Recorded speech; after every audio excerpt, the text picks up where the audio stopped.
Hey, thanks again for sending in questions related to our recent sermons.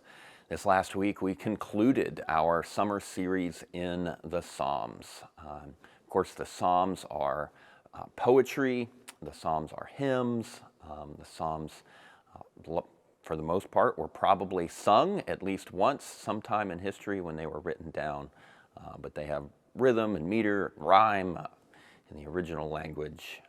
And so the question this week is, why is there poetry in the Bible? Why isn't it just law and history?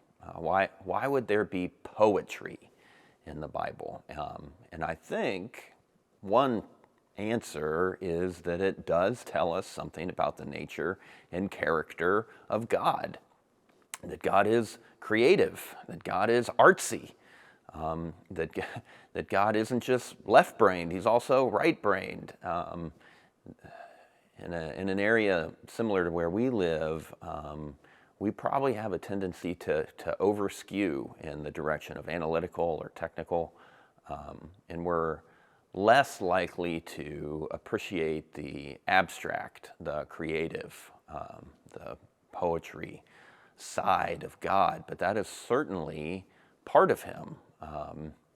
Now God is also, of course, very technically minded. The universe runs with remarkable precision, down to the atomic level. God's creation makes the Swiss watchmaker look like some kind of child that has haphazardly thrown something together, with like glue and rubber cement, and God's creation is marvelously technical and specific, but God is also creative, and so we should stop, especially those of us who are more analytical, we should stop and appreciate poetry and art and sunsets, and the way roses smell.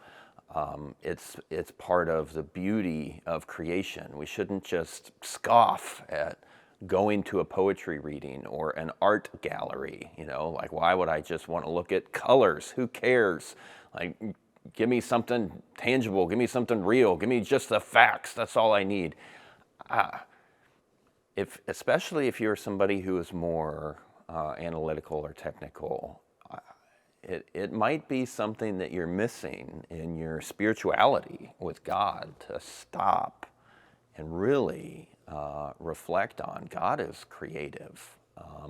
And if I'm not enjoying that side of him, then I'm missing something about him. And so I think that's one reason why poetry is in the Bible, to get us to reflect on God's artistic nature and enjoy him for it.